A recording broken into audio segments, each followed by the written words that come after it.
pre-talk designed to do? What's the impact it's truly making? I think it comes down to two things, right? Number one, it's creating an opportunity for someone to reevaluate certain conclusions they've drawn about the nature of their problem.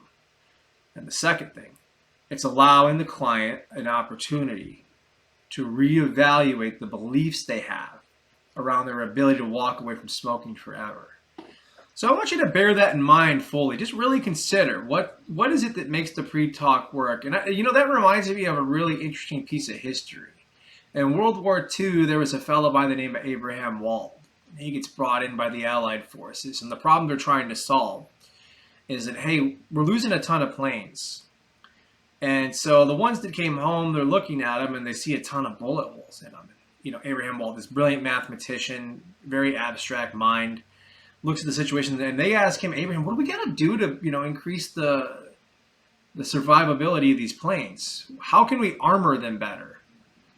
And Abraham looks at the situation, and they've been going down this path for a long time. How do we increase the efficiency of the armor? What's the best way to do it? And the survivability of planes had never increased up until that point. And Abraham goes, what you need to do is actually armor the other parts of the plane.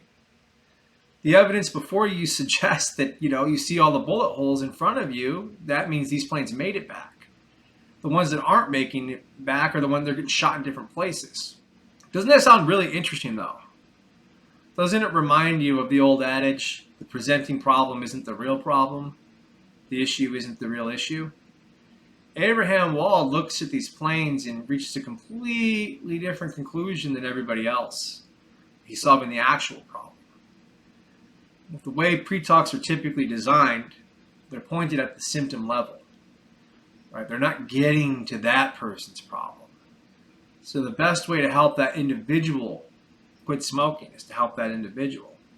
And the way to do that is to change the nature of your pre-talk to be a bit more investigative, a bit more